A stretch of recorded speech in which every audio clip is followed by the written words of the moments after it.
하나님의 말씀은 마태복음 5장 6절 말씀입니다. 의에 줄이고 목마른 자는 복이 있나니 그들이 배부를 것임이요. 자, 오늘 말씀은 의에 줄인 자라는 말씀으로 은혜 얻고자 합니다. 다 같이 서로 한번 인사합니다. 은혜 받고 돌아갑시다. 은혜 받는 것도 은혜고요, 은혜 못 받는 것도 은혜예요. 근데 여러분들이 이왕이면 은혜를 받으시는 게 좋지 않겠습니까? 오늘 본문에 의에 줄인 자가 복이 있다라고 성경은 이 팔복 산상수훈을 통해 우리에게 알려주고 있습니다. 그러면 우리가 이 세상을 살아갈 때 우리가 생각하는 의의 기준점이라는 게 있죠. 그래서 제가 이 사전을 가지고 의에 대해서 한번 좀 설명을 해드리려고 그래요. 의에 대가 세상에서 살고 있는 여러분의 의의 기준점이 뭔가. 한자로 보시게 되면 이게 오를 의자입니다. 오를 의. 오를 의. 오를 의자거든요. 몰라도 그냥 틀린 건 아니니까 그냥 맞다고 생각하세요. 옳다, 의롭다, 바르다, 선량하다, 착하다 이렇게 기록이 되어 있습니다. 이게 오를 의자입니다. 아시겠죠? 그러니까 옳고 그름을 우리가 무엇으로 알 수 있느냐? 이 한자를 파생시키면 이 두 번째가 바로 법법자로 나옵니다. 두 번째 한자 보여주세요. 이게 법법자입니다. 여기서 파생되는 거예요. 그러니까 사람의 기준점의 의의는 이 법을 정해놓고 그 법에 합당하면 의이고 이 법에 어긋나면 뭐가 되는 거예요? 불의가 되는 겁니다. 이해가 되셨죠? 그러니까 세상의 기준은 그래서 법이라는 게 있는 거예요. 그래서 뭐든지 우리 인생에는 알게 모르게 이 법이 우리들의 인생을 어떻게 돼요? 에워싸고 있습니다. 하물며 여러분 공중도덕법이라는 것도 있잖아요. 또 우리가 자동차를 타고 다니면 교통법이라는 게 있잖아요. 또 대한민국 국민이라면 이 나라에 살려면 또 헌법에 준수해서 그 법을 지켜야 되는 거죠. 이 법을 어기는 것을 불의라 하고 그 불의한 자들은 그 법에 의하여 처벌을 받게끔 되어 있는 것이 법의 힘인 것입니다. 이것이 옳고 그름을 정의할 수 있는 기준점이 된다는 것이죠. 여러분들이 잘 아는 이 고대사에 보면 이 함무라비 법전이라는 게 있잖아요. 최고의 성문법입니다. 이 성문법이라는 자체는 문자로 기록한 것입니다. 그러면 우리가 성경을 통해 보게 되면 하나님께서 우리에게 제일 처음으로 주신 성문법이 바로 무엇일까? 함무라비 법전이 아니고 율법이라는 거예요. 그래서 모세가 40일 금식하면서 하나님 앞에 시내산 꼭대기에 올라가 이스라엘 백성을 어떻게 하나님과의 관계를 잘 유지시키고 또 하나님을 어떻게 섬겨야 하는지를 하나님께서 두 돌비에다가 어떻게 기록하셔서 모세에게 전달해 주시죠. 그리고 너는 이 10계명을 들고 가서 이스라엘 백성을 다스려라, 알려주어라 해서 이스라엘 백성들의 10개의 법이 주어지게 된 것입니다. 그래서 1계명부터 우리가 4계명까지는 하나님과 인간과의 신인적 관계의 법이죠. 그래서 첫 번째 계명이 교회를 30년 다녀도 율법을 몰라요. 외우지도 않고요. 많습니다. 그러면 어떻게 하느냐? 성경책 맨 앞을 찾아보면 율법이 나와요. 그런데 그 첫 번째 법이 하나님을 뭐라고 그랬어요? 공경하라고 그랬죠. 믿으시면 아멘. 자, 하나님에 대해서 설명해 주는 겁니다. 그래서 나 외에 다른 신을 섬기면 안 된다. 두 번째가 뭐죠? 상천하지에 하늘 위나 땅 아래나 저 바다 깊은 속까지라도 어떤 우상을 숭배하면 안 된다. 우상 숭배하면 안 된다는 거예요. 하나님만 섬겨야 된다. 이게 두 번째 계명이죠. 세 번째 계명이 여호와를 이름을 망령되게 일컫지 마라. 그러니까 하나님의 이름으로 쉽게 표현할게요. 농담도 하지 말라는 거예요. 우리가 하나님의 이름을 가지고 그렇게 망령되게 일컬을 만한 존재 아니시라는 거죠. 네 번째가 안식일을 거룩히 지켜야 한다. 이것이 하나님과 인간과의 관계를 통해 주신 신인적 관계의 법이거든요. 그러면 다섯 번째부터 우리가 알다시피 열 번째는 부모님을 공경하라. 그죠? 두 번째가 뭐예요? 살인하지 말아라. 일곱 번째가 간음하지 마라. 여덟 번째가 모르잖아, 이봐. 교회를 그렇게 다녀도 하나님 법을 얼굴도 뭐 아는 척하고 싶은데 이게 틀릴까 봐. 여덟 번째가 뭐라고요? 도적질하지 마라. 아홉 번째가 예? 왜? 뭐 하지 마라? 거짓 증인 되지 마라. 열 번째가 끝을 탐하지 말아라. 맞죠? 그래서 그것은 인간과 인간과의 지켜야 될 도리의 법을 말해주고 있는 거예요. 그래서 인인적 관계의 법입니다. 그러니까 하나님은 신과 인간의 법을 정확하게 알려주신 거예요. 하나님은 이렇게 섬겨야 돼. 사람과의 관계는 이렇게 맺어야 돼. 그래서 이 율법의 정신을 신약에는 그대로 예수님이 쉽게 설명했죠. 위로 하나님을 사랑하고 아래로 내 이웃을 내 몸같이 사랑해야 돼. 이것이 십계명의 십자가의 완성편으로 예수님은 설명해 주셨어요. 그러니까 여러분들이 위로 하나님을 사랑해야 되는 거예요. 아래로는 이웃을, 옆 사람들을 서로 사랑해야 하는 겁니다. 그러니까 옆 사람 뭐 인사하세요. 아, 미안해, 사랑하지 못해서. 아직도 여러분의 마음속에 미워하는 자 있죠? 미워하는 사람 있어요, 없어요? 그 미워하는 마음을 품는 것을 성경이 뭐라 해요? 그걸 불법이라고 그러는 거예요. 그걸 불이라고 하는 거라고. 하나님의 법에서 어긋났잖아요. 여러분, 제가 국가에다 세금을 내는데 다른 세금은 안 아까워요. 제일 아까운 게 뭐냐면 교통법규 스티커예요.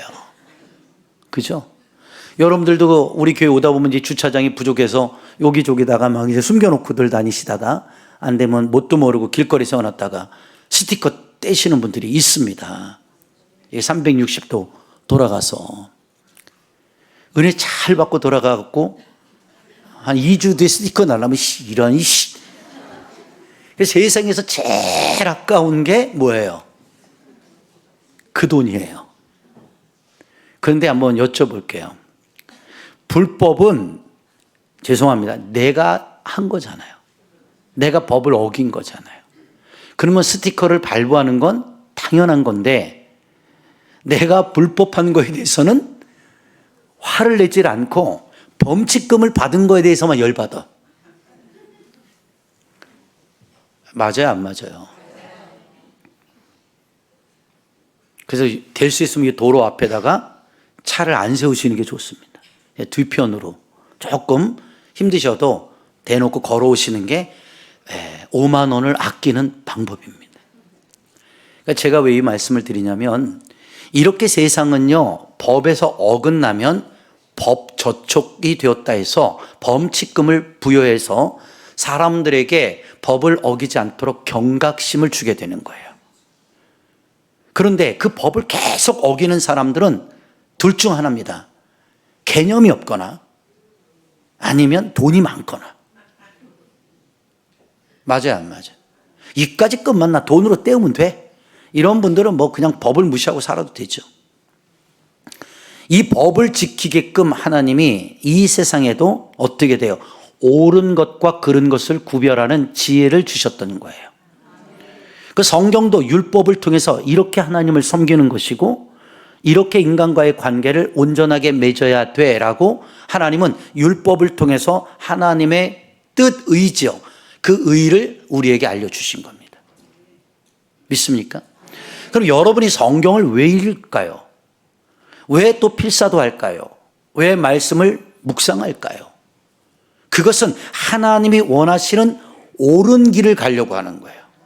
하나님이 여러분들 빗나가는, 그렇죠? 그러한 불법적인 인생이 아니라 하나님의 뜻을 지키고 그 뜻 안에서 순종하며 살기를 원하시는 그 방법을 우리에게 제시해 주신 거라고요. 그래서 죄라는 게 뭐예요? 여러분, 헬라어로는 하말티아. 그렇죠? 이 하말티아. 히브리 말로도 여러분들 이 뜻을 번역해 보면 빗나갔다라는 거예요. 어긋났다. 그러니까 목표 지점에서 빗나가고 어긋나 버린 것이 성경에는 뭐라고 그래요? 죄라고 표현했단 말이에요. 그러니까 성경에는 하나님께서 율법이라는 말씀을 모세 오경을 통해서 주실 때에 뭐라고 강요하느냐? 얘들아, 너희들이 복 받길 원하느냐? 그러면 아멘 할 거죠. 여러분들아, 복 받길 원하느냐? 아, 싫은가 봐요? 다시 한번. 복 받기 원하시면 두 손 들고 아멘. 할렐루야. 그러면 어떻게 되냐? 좌로나 우로나 치우치지 말라는 거예요. 그렇죠? 그러니까 자꾸 좌쪽으로 우쪽으로 치우치는 것은 하나님의 법에서 이탈되고 있다는 거죠. 요즘 제가 차를 타다 보면 차도요, AI 시대가 돼서 되게 똑똑해졌어요. 스마트 자동차가 되어서 이게 컨트롤을 하나 탁 눌러놓으면요, 차선 라인이 파랗게 들어와요. 그러면 내가 차를 몰고 가다가 이렇게 핸드폰 카톡이 온다 이렇게 보면 옛날에는 이탈했거든요. 지금은요, 그 자동차가 어떻게 돼? 센서를 쏴서 그 라인을 벗어나려고 하면 이렇게 집어넣어줘요. 그리고 제가 세보니까 한 40초 정도 자기가 반자율 주행을 하더라고요. 되게 똑똑해진 거예요. 그래서 사고가 나지 않도록. 제 차도 가다 보면 깜빡하다 보면 차가 알아서 안쪽으로 확 밀어버려요. 차선 이탈하지 않고 옆에서 차가 오면 부딪히지 않게 반대로 밀어버립니다. 야, 나 깜짝 놀랍니다. 이렇게 똑똑해졌구나, 시대가. 나는 이걸 보면서 뭘 여러분에게 설명하고 싶은지 알죠? 여러분의 마음속에도 하나님의 말씀의 센서가 고장나지 않았으면 좋겠어요. 그 말씀의 센서가 살아있는 사람들은 내가 어긋난 길로 이렇게 가려고 해도 하나님의 말씀이 나를 어긋나지 못하도록 이렇게 말씀 안으로 이렇게 밀어 넣어야 되는 거예요. 이렇게 설명해 주는데도 못 알아들으면 저도 할 수 없어요. 그러니까 여러분들이 하나님의 말씀 안에 사로잡혀 있으면 그 말씀의 센서가 계속 작동이 되는 거예요. 맞아요, 안 맞아요? 이 자동차 얼마나 똑똑해요? 앞차와의 거리 간격도 자기가 센서를 통해서 브레이크를 자동으로 밟아줘요. 그래서 이게 3단계 나눠서 한 15m, 20m 있다 그러면 쭉 나도 모르고 이제 가다 보면 지가 알아서 척척척 이렇게 밟아주거든요. 그리고 앞차가 떠나면요, 띡 하고 소리를 줘요. 앞차가 출발했다는 것까지도 알려줍니다. 이게 센서의 힘이에요. 대단하죠? 여러분들, 그러나 제가 이렇게 쉽게 설명한 이유가 뭘까요? 여러분의 심령 안에도 이 하나님의 말씀에 의해 센서가 작동이 되어야 돼요. 그건 내가 지금 나쁜 생각을 하고 있다? 삥 하고 울려야 돼요. 내가 어긋난 길로 가려고 한다? 하나님이 센서를 통해서 말씀하면 안 돼! 하고 브레이크를 밟아 주셔야 되는 거예요. 그것이 바로 우리가 하나님을 섬기는 데 있어서 내 힘으로 하나님을 섬길 수 없잖아요. 그 하나님이 나를 도와주심으로 그 의의 기준 되신 하나님의 말씀의 법이 나의 가는 길을 인도하시는 거예요. 그 하나님이 나를 인도할 때 내가 좌로나 우로나 치우치지 않게 되는 거예요. 믿으시면 아멘. 그래서 이 의라는 자체의 개념은, 세상 개념은 법을 지키는 것이죠. 그런데 하나님의 지금 본문 안의 의의 개념은, 하나님이 이 세상에서 법을 지키는 것도 의의 개념으로 주셨지만 본문 신약 성서 안에는 이 의가 법을 지켰느냐 안 지켰느냐 이것을 의로 잡으신 것이 아니라 이 의의 개념은 하나님의 나라를 설명해 주고 있다는 겁니다. 이해가 되셨어요? 잘 들으세요. 세상의 기준의 의는 법대로 사느냐 안 사느냐, 법을 지킬 때 의고 법을 안 지키면 불이잖아요. 그러나 성경 오늘 본문 안에서 의에 줄이다는 것은 내가 막 법을 지키는 거에 대한 줄임이 아니라 하나님 나라에 대한 갈망, 하나님 나라에 대한 사모함을 성경이 말해주고 있다는 겁니다. 이해가 되시면 아멘. 그러니까 하나님의 나라가 뭐예요? 의의 기준이 됐다는 것이죠. 그래서 의에 줄이고 목마른 자는 하나님의 의를 간절히 찾는 자를 가리켜 말하는 겁니다. 그러니까 여기서 우리가 이 땅에서 갈망이 많잖아요. 돈에 대한 갈망, 건강에 대한 갈망, 또 부함에 대한 갈망 등등 세상 조건에 대한 갈망, 이것이 많은데 세상 것은요 어때요? 채우면 채울수록 그것이 만족이 되는 것이 아니라 다다익선이라는 말이 있죠. 사자성어에. 마늘 다자가 두 개요. 많은 것을 이익을 내서 다 내가 가졌어요. 그러면 감사하고 만족해야 되는데 거꾸로요. 다다익선이요. 다다다다익선이 돼야 돼. 인생은 가지면 가질수록 더 갖고 싶은 것이 세상의 욕심이란 말이에요. 그래서 세상 것은요 만족이 없어요. 그래서 눈은 보아도 만족이 없는 거예요. 귀는 들어도 만족이 없고요. 여러분들이 얼마를 이 세상에서 가져야 만족이 될까요? 여러분 스스로에게 물어보세요. 만족이 없어요, 세상은. 그래서 인생은 뭐예요? 마지막에 가보면 허한 겁니다. 그래서 공허잖아요. 빌 공짜예요. 사람이 돈이 있다고 다 행복한 게 아니에요. 돈이 있어도 공허한 자가 있어요. 허하다고요. 그래서 사람들이 그렇게 돈이 많은데도 자살하잖아요. 뭐가 부족한 게 없는데 그 공허함을 채우려고 마약하잖아요. 여러분들도 그 허함을 채우려고 뭐예요? 술, 알코올 의존할 때가 있잖아요. 이게 사람이 다 허한 거예요. 자꾸 사람이 어항을 느끼게 되다 보면 뭔가를 채우려고 하거든요. 그래서 보세요. 사랑도요, 애정 결핍이라고 그러잖아요. 애정이 허하다 보니까 자꾸 애정에 목말라 하고 뭔가 거기에 집착하는 것이죠. 그러니까 여러분들도 지금 마찬가지예요. 이렇게 세상에는 모든 것이 허하다는 것이에요. 허하다는 것. 그런데 우리는 그 허함을 채우려고 이 세상에서 발버둥 치는 거거든요. 그러면 이것을 부인하는 게 아니라 인정하자는 거죠. 사람이 육신을 입고 살 때는 배가 고프면 허하면 먹어야 만족, 포만감을 느끼고 내가 갖고 싶은 것이 있으면 사야 그 만족감이라는 게 있잖아요. 맞아요, 안 맞아요? 맞죠? 세상에는 그 만족감이라는 것이 사람에게 행복감으로 작용되게 돼 있는 거예요. 그래서 내가 갖고 싶은 것을 못 갖거나 내가 원하는 것을 갖지 못하거나 내가 원하는 만큼 내 인생이 열리지 않으면 사람은 어떻게 내가 스스로 느껴요. 그 감정이 나는 불행한 사람인 것 같은 거. 나는 버림받은 사람 같고 나는 저주받은 사람 같고 나는 망한 사람 같다고 이렇게 느껴지는 거예요. 스스로의 그 감정이 그렇게 고장이 나는 거죠. 그래서 그 사람의 마음이 어때? 계속 허한 거예요. 마음이 자꾸 공허해진다고요. 알겠습니까?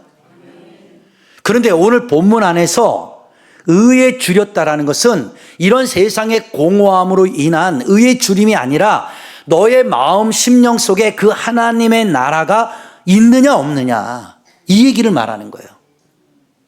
여러분, 예수님께서 이렇게 말씀하시죠. 하나님의 나라가 가까이 왔다. 그런데 이제 그것이 끝나는 것이 아니라 영어에 보면 그 하나님의 나라가 가까이 왔다는 게 be at the hands예요. 그러니까 이 손끝에 이렇게 하나님의 나라가 가까이 왔다는 거예요. 그러면 우리가 그 하나님의 나라를 손끝에 왔으니까 잡으면 되잖아요. 그러면 그 잡으면 그 천국이 하나님의 나라가 너의 것이 된다는 거야. 근데 우리는 그것도 안 하는 거야. 잡기를 싫어하는 겁니다. 이게 너무 힘든 거죠. 그러니까 예수님이 뭐라고 그래요? 이제는 그 하나님의 나라가 너희 가까운 데 온 것이 손끝에 왔다는 것이 뭐래? 너희 가운데로 임하였다. 그래서 이게 신학적으로 중요한 겁니다. 어몽류예요. 네 중심, 네 가슴, 네 심령 안으로 하나님의 나라가 지금 임하였다라는 거죠. 오늘 보세요. 이것을 하나님은 의의 기준법으로 보신 거란 말이에요. 여러분이 여러분의 마음 안을 들여다보세요. 나는 지금 세상 것으로 꽉 차여져 있지 않는가? 그래서 이것이 채워지지 않으니까 나 요즘 너무 허한 거 아닌가? 물질적인 그 공허함.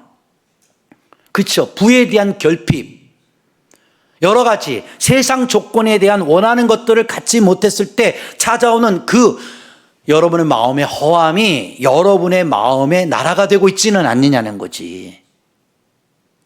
근데 하나님의 나라, 그 의의 기준점은 너의 마음속에 세상이 줄 수 없는 그 하나님의 나라가 킹덤 오브 갓, 이 하나님의 나라, 헬라어로는 바실레이아, 이 하나님의 나라가 내 안에 지금 임재해 있다는 거예요. 아멘 좀 크게 하고.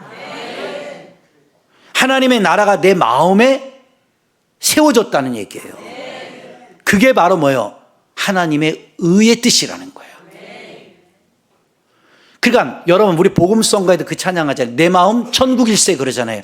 내 마음 천국일세 찬양하죠. 그러니까 보세요. 세상에 갈구함 또한 결핍은 세상 걸로 채워야 되는 거예요. 그런데 위도 있잖아요. 요만하잖아. 우리가 한 끼를 먹어. 어우 배부르다. 잘 먹었죠. 그러면 저녁 때까지 안 먹나요? 그 다음날 안 먹나요? 시간 지나면 또 배고파요. 세상 것이 인체 안에도 똑같은 거예요. 너도 시간 지나면 배고파요. 물도요, 마셔도 또 목이 갈아요. 그래서 우리가 잘 아는 대로 요한복음 안에는 수가성 여인의 사건이 나오는 거예요. 네가 길러온 이 사마리아 여자의 우물물은 또 길러와서 그 물 다 먹으면 또 길러와야 되고 얼마나 귀찮냐. 그래서 세상 물은 먹어도 가라려니와 내가 너에게 주는 물은 다시는 가라지 않는다고 그랬죠. 그러니까 이 여자가 이것을 영적으로 믿음으로 해석을 못하니까 야, 예수님이 물 한 번 주면 나 이제 물 길러 안 나와도 되나 봐. 이렇게 인본적인 인간적인 계산에 의한 물을 생각했잖아요. 그게 아니죠. 그 예수님이 주시는 말은 세상 물이 아니라 예수님께로부터 솟아나는 생명의 물을 말했단 말이에요. 영생수를 말했단 말이에요. 믿으시면 아멘. 그러니까 이런 물은 먹어도 또 목말라요. 근데 주님이 주시는 물은 영원히 가라지 않는 데잖아요. 이것이 바로 그 사람 속에 세워지는 하나님 나라의 의란 말이에요. 여러분, 그러니까 세상 것과 하나님의 것이 내 안에서 구분이 돼야 돼요. 이게 구분이 되지 않으면 하나님의 것과 세상 것이 막 믹싱이 되잖아요. 섞이면요 어떻게 되겠어요? 혼합이 돼버리잖아요. 그래서 여러분들이 그래서 갈팡질팡하는 거예요. 이렇게 하면 하나님이 기뻐하지 않는 것 같은데 이렇게는 또 살아야 되겠고, 세상을 생각하면 하나님의 그렇죠 법이 나를 걸고 하나님 법대로 가자니 내가 세상에 손해를 너무 많이 봐야 되고, 그래서 죄송한 얘기지만 주일날도 나가서 일하는 거잖아요. 왜? 먹고 살아야 되니까. 그런데 한번 생각해 보세요. 그 하나님의 나라가 의가 임한 사람은요, 제 말이 맞는지 안 맞는지 믿음으로 그렇게 살아보고 난 후에 결정해도 늦지 않다는 거예요. 네가 하나님의 나라를 위하여, 쉽게 표현할게요. 그래, 주일날 나가서 일하는 것을 네가 포기했어. 그럼 손해죠. 그리고 여러분들이 한 달을 살아보세요. 그리고 계산해 보세요. 그리고 주일을 지키고 한 달을 살고 주일을 안 지키고 한 달을 살면서 그 계산법을 써보세요. 손해가 얼마나 날까요? 그 한 달을 양쪽으로 분리해서 계산해 보면요, 제가 자신 있게 말합니다. 차이가 없습니다. 근데 사람들은 그 계산법에 속는 거예요. 내가 이번 주일날 나가서 한 번 일하면 10만 원이야. 4번 나가면 40만 원이거든. 그럼 내가 40만 원을 더 벌 수 있잖아요. 그죠? 그래서 우리가 주일도 어길 때가 있거든요. 그런데 제가 얘기했잖아요. 수학적으로 한 달은 하나님의 법을 법대로 지켜보고 계산해보고, 한 달은 하나님의 법을 어기고 마음대로 해보고, 그리고 나서 그 달달이 들어온 돈을 카운터를 해보란 말이에요. 수학적으로. 그러면 엄청난 차이가 난다. 그러면 주일날 나가서 일해야죠. 근데 하나님의 나라가 임한 사람은 그 어마어마하게 들어오는 인컴이 있다 할지라도 어떻게 돼요? 주님의 의를 위해 포기할 수 있는 믿음이 있어야 되는 거예요. 그러면 하나님이요, 그 주일날 포기한 것을 6일 안에 하나님이 채워주시는 거예요. 그걸 여러분이 신앙 체험이라는 거예요. 제가 어저께 그 경제 공부를 좀 이렇게 하다 보니까 우리나라에서 뭐 정말 돈을 많이 버는 사람도 있는데 한 부자가 있어요. 이제 선박 회사를 운영하는데 여러분들은 상상을 초월합니다. 나 처음 들었어요. 그분이 하루에 얼마를 버냐? 하루에 70억을 법니다. 70억을. 하루에 70억을 벌어요. 어마어마하죠? 근데 이 사람의 문제가 뭔지 알아요? 국세청에서 차고 들어갔거든요. 하루에 70억 버는 사람이 세금을 4,200억을 횡령했어요. 4,200억을. 그리고 뭐라는 줄 알아요? 떳떳하게. 외국에서는 이런 거 세금 안 매긴다. 그러면서 나도 안 내는 거다. 그럼 외국 가서 살면 되잖아요. 그러니까 이게 보세요. 하루에 70억을 벌어도요, 그렇게 4천억 내는 게요, 아까운 겁니다. 여러분 한번 생각을 해보세요. 열흘이면 700억이에요. 20일만 일해도요, 1,400억이에요. 한 2달만, 석 달만 일하면 4천억 금방 벌어요. 그러면 9달, 그쵸? 벌면 6,300억이잖아요. 근데 6,300억 버는 거에 대한 감사는 없고요. 그 4,200억도 내기 싫은 거예요. 저는 그 방송을 보면서 느낀 게 뭐냐면 그 사람은 부자가 될 자격이 없는 거예요.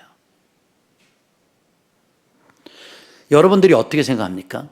이렇게 세상의 기준점은 하나님의 의로 내 안에 바실레이아, 그 나라가 완성되지잖아요. 하나님 뜻대로 사는 것이 기뻐요. 하나님 말씀대로 사는 것이 행복해지는 겁니다. 그런데 보세요. 의에 줄이고 목마른 자라고 그랬잖아요. 그러니까 이 의의 기준점은 뭐예요? 자꾸 줄이고 목마름이 와야 되는 거예요. 이 의에 줄이고 목마름이라는 자체는 갈망한다라는 거거든요. 갈급해 한다는 거예요. 이것을 조금 더 쉽게 풀이를 하면요. 내가 하나님 나라를 위하여 의를 얻고자 나는 어떻게 돼? 지금 갈망한다는 거예요. 갈급해 한다는 것이죠. 여러분, 이것을 이렇게 성경 사전에는 해석을 하고 있어요. 줄이고 목마르다라는 뜻은 아사 직전, 죽기 직전까지 찾는 절박함을 말한다. 이렇게 표현하고 있거든요. 여러분, 돈, 명예, 권력, 세상은 채워도 공허하지만 의와 진리에 대한 영적인 갈망함은 진정한 배부름이 될 수 있음을 예수님께서 이 복음을 통해 알려주고 계시는 거예요. 그러니까 지금도 보세요. 여러분들이 그 하나님 나라에 의해되니까 관심이 없는 거예요. 나는 목사님 그런 거에 별로 관심 없어요. 나는요 그냥 돈만 많이 버는 거, 그냥 내 행복을 위해서 내 자식, 내 부인, 내 뭐 가정 이거 책임질 수 있도록 물건에 대한 복만 주시면 나는 그걸로 그냥 뭐 하나님도 잘 믿을 것 같아요. 이렇게 표현하거든요. 그런데 이것이 채워지지 않을 때 사람은 뭐예요? 하나님을 향해 원망하게 돼 있다고요. 하나님 섭섭해요. 하나님께 불평하거든요. 근데 여러분, 그거 하나님 뭐라는 게 아니에요. 여러분 불평하고 속상하고 섭섭해 할 수 있어요. 근데 성경에 이 답이 나와요. 잘 들어보세요. 성경에는 하나님과 너와의 관계가 화평케 하자라고 나오시죠. 화평이라는 단어가 있어요. 그런데 하나님이 우리에게 던지신 단어가 뒤에 뭐가 나오는지 우리가 서로 화해하자 이렇게 단어가 나오거든요. 여러분, 화해라는 건 혼자 하는 게 아니에요. 쌍방간에 화해하는 거죠. 이해가 되십니까? 그러니까 잘 들어보세요. 이렇게 내가 무엇인가 채워지지 않았을 때 하나님께 섭섭하다고요. 그 섭섭함을 하나님은 죄로 여기는 게 아니에요. 여러분, 어떻게 인간이 살면서 섭섭하지 않을 수가 있겠냐고. 나는요 내 부인한테 섭섭할 때 많아요. 자식한테도 섭섭할 때 많거든요.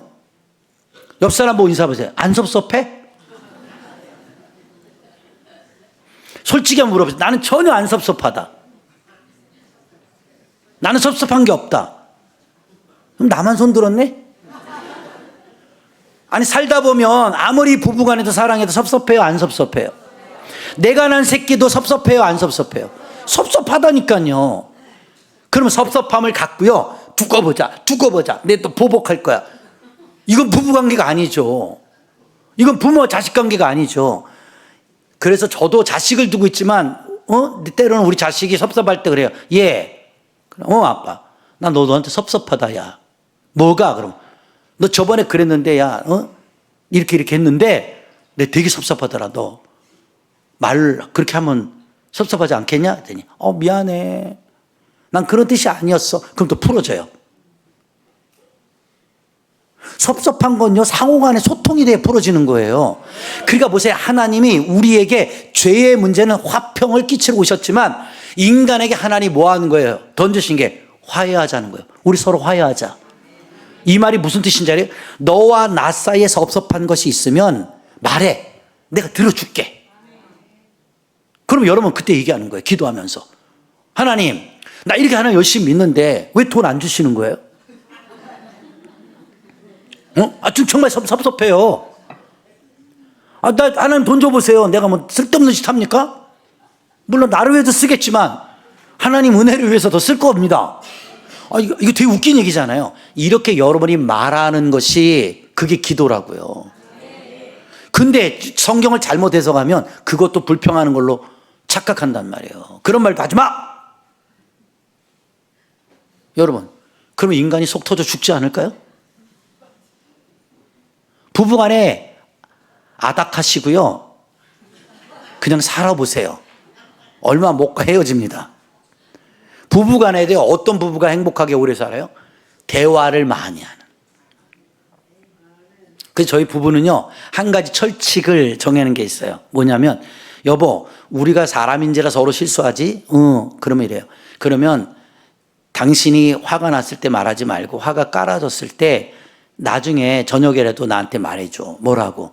나 이런 거 섭섭했어. 그러면 내가 그걸 이해하고 인정할게. 이렇게 얘기해 주더라고요. 그 뒤로부터는요, 싸움이 없어졌어요. 뭘 하다 보면 말이 섭섭할 때가, 말이 내 귀에 들려올 때 섭섭함으로 들려올 때가 있거든요.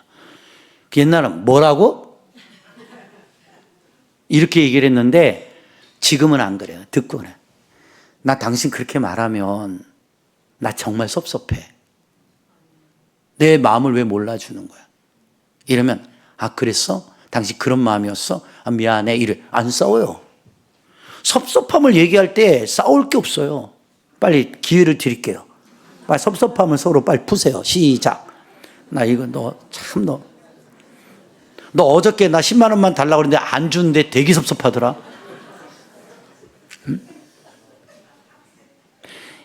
이게 무슨 뜻이냐면요. 그게 화해의 뜻이에요. 화해. 그러니까 보세요. 성경의 단어를 보면 하나님이 손을 먼저 내미신 거예요. 야, 섭섭하지? 우리 풀자. 믿으시면 아멘.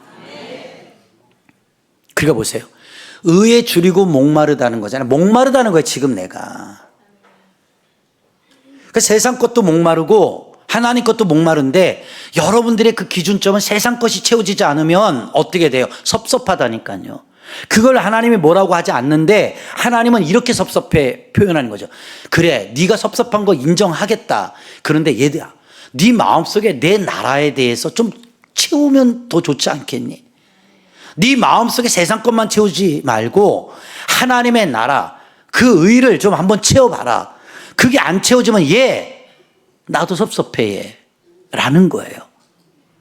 아직도 이해 못하시는 분들이 눈만 깜빡깜빡거려서 쉽게 설명할게요. 자, 보세요. 목사님이 여러분을 볼 때요, 여러분이 예수 잘 믿고 신앙생활 열심히 하고 봉사 열심히 하고 헌신 열심히 해보세요. 그냥 보면 행복하잖아요. 만족하잖아요. 기쁘잖아요. 근데 저 사람이 예배도 안 나와, 기도도 안 해, 뺀질거려. 섭섭하다니까요. 이해가 됐어요? 그 옆 사람 보세요. 섭섭하다니까.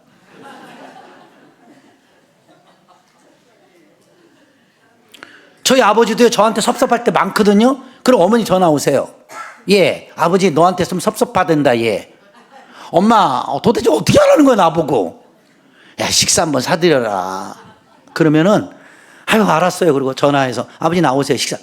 그러면요, 됐다 이래요. 섭섭함이 나와요. 묻어 나와요. 됐다. 그럼 끊어요, 나는? 그러지 말고 나오세요.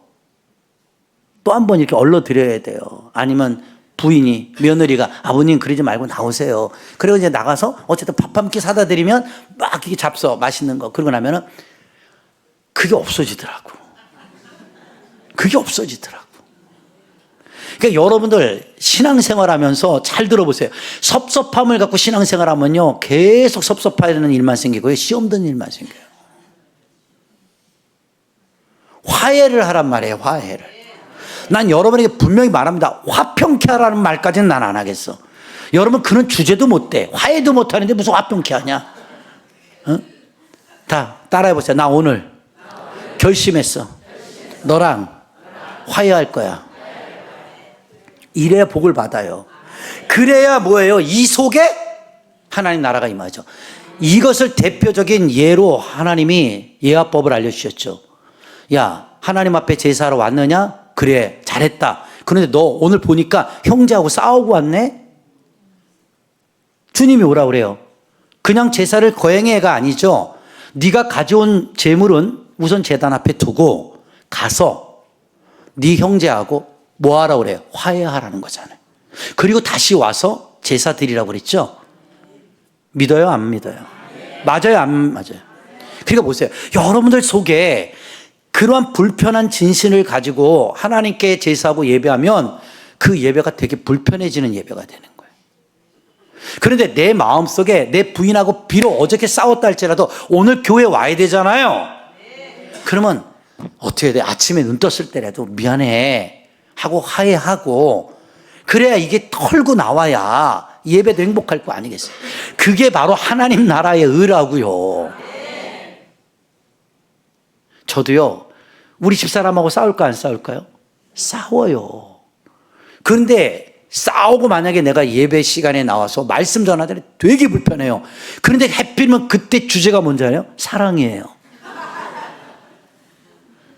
이걸 또 그냥 감추고 사랑하세요, 사랑하세요. 그럼 우리 집사람 앉아가고 부글부글거려요. 지금 말만 잘하네, 말만. 그 집에 가서 뭐라는 줄 알아요? 오늘 설교한 대로만 해봐, 당신이 이래요. 그럼 또 부글부글 내가 끓어요. 그래서 이게 화해가 안 되면요, 계속 분쟁과 다툼이 연속적인 충돌로 일어나더라고. 이해가 됩니까? 그러니까 여러분의 마음속에 그 하나님의 나라, 하나님의 그 바실레아가 임한 사람은 하물며 이런 거부터, 그쵸? 내가 천국이 되었기 때문에 천국에는 슬픔도 없어요. 노여움도 없어요. 좌절도 없어요. 절망도 없어요. 천국은 행복한 거잖아요. 그러니까 주님이 뭐라 해요? 항상 기뻐하라잖아요. 그러니까 우리는 어때요? 이 하나님의 나라가 내 마음속에 임한 사람은 항상 기쁜 거예요. 쟤는 속도 없나 봐. 맨날 뭐 이렇게 좋아. 그게 낫지. 쟤는 맨날 무슨 문제가 있나 봐. 맨날 얼굴을 저러고 찌그리고 다녀. 아유, 얼굴 보기 불편해. 이거보단 낫잖아. 맞아요, 안 맞아요? 여러분, 제가 설교할 때 맨날 웃으면서 이렇게 하는 게 낫지. 법대로 하세요. 법에 어기면 죽여버려. 저주받아. 이러면 여러분들 이 교회 나오겠냐고. 가뜩 죄에 눌려갖고 나왔는데. 그러니까 뭐예요? 이것들을 하나님과 여러분들이 화해하는 거예요. 화해해야 내 마음이 뭐예요? 천국이 임하다, 이 말입니다. 믿으시면 아멘. 여러분, 말씀과 이제 결론 맺어볼게요. 기도와 영적 습관을 기르고요, 하나님의 인도하심을 따라 의를 실천하세요. 꼭 기억하세요. 자기의 의의 기준점을 세워 그 의의 기준에 빠지지 마시고요, 하나님의 기준을 따르고 그 말씀을 따라 내가 하나님의 나라로 회복되어져 가는 것이 의의 줄이고 목마름이라는 거예요. 이것이 되지 않으면 여러분들 속에는 정죄, 비판, 판단만 난무하게 될 겁니다. 그래서 세상살이가 힘든 거예요. 정치 봐보세요. 다 비판하고 정죄하는 것밖에 없잖아요. 다 죽일 놈들이에요. 대통령부터 시작해서 국회의원, 정치인들, 여러분이 배지 달아준 모든 사람들이 다 도둑놈의 새끼들이에요.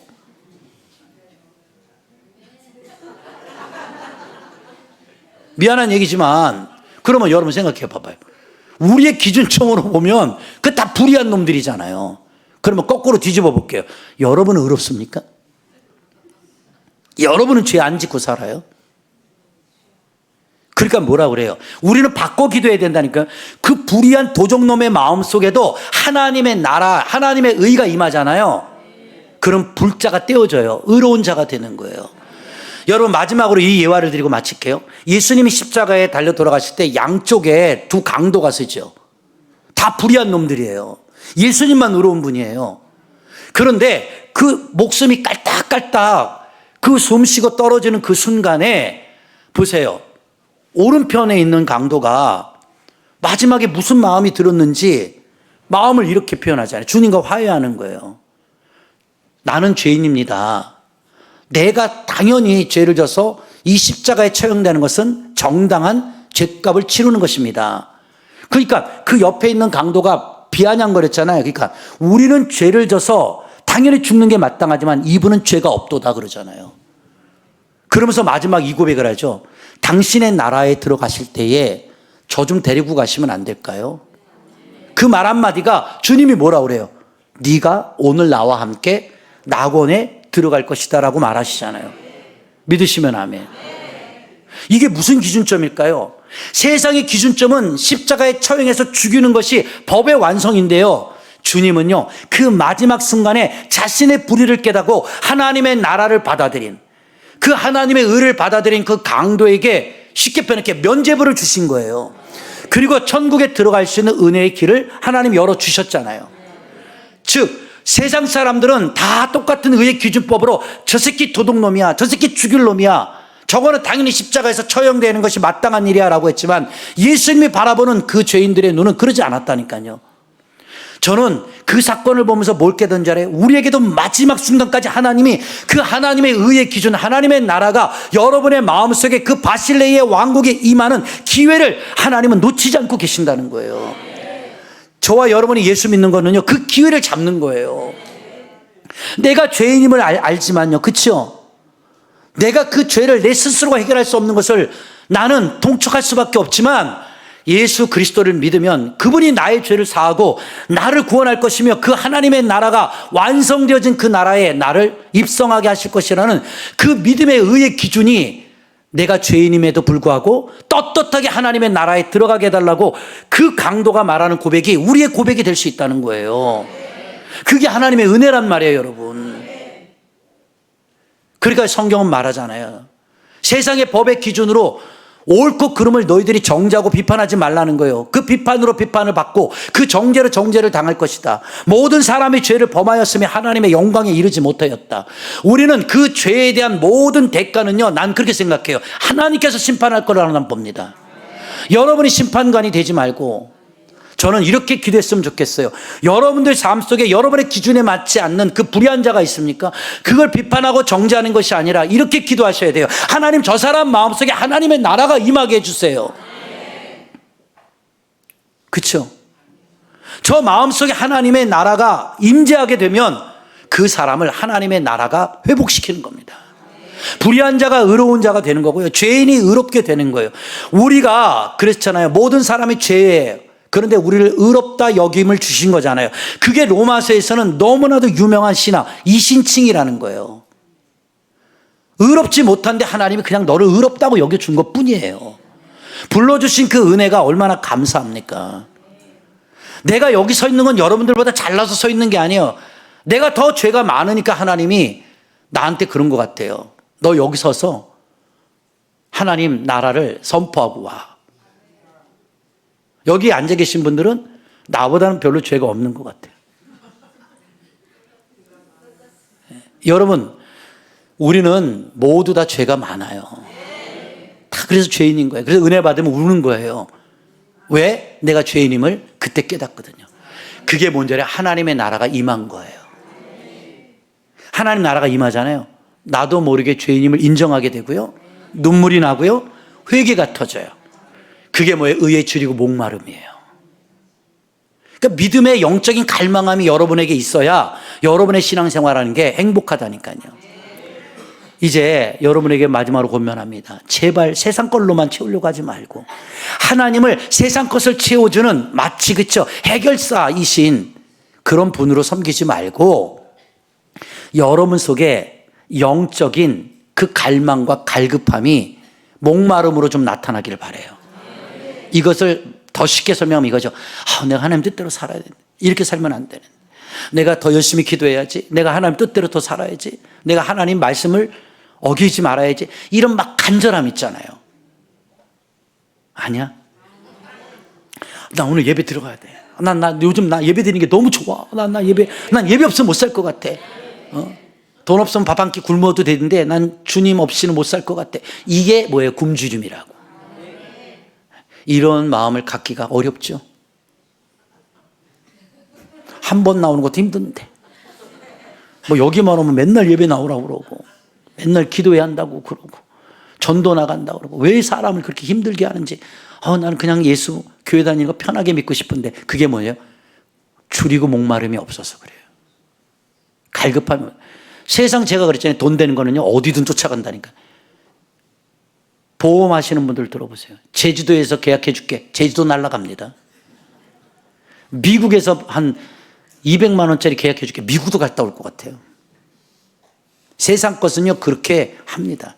주님을 향한 그 갈망, 그 여러분에게 좀 있어야죠. 이제 다 끝났어요. 손잡고 인사하세요. 좀 하나님 나라를 좀 갈망해 보자, 우리. 그 마지막 기회를 드릴게요. 난 요즘 교회 오고 싶어서 막 환장할 것 같아, 막 난 예배 빠지면 막 죽을 것 같아, 막. 이런 분들 있으면 한번 손 들어보세요. 딱 2명밖에 없네요. 야, 3명, 4명, 야. 나머지 분들 기도하세요, 오늘부터. 굶주림 좀 달라고. 줄이고 목마름을 좀 달라고. 그 하나님 나라가 임하면요, 제가 지금 설교한 게 뭔지 이해하게 될 겁니다. 청년들 너희들 손 하나도 안 들었어. 의에 줄이고 좀 목말라 봐. 그러면 막 금방 교회 갔다 와서 또 교회 가고 싶고, 예배 드렸는데 또 예배 드리고 싶고, 성경 봤는데 또 성경 보고 싶고. 이게 사람의 영적인 의로움이에요. 의의 줄임이란 말이에요. 우리 교회는 좀 그렇게 됐으면 좋겠어요.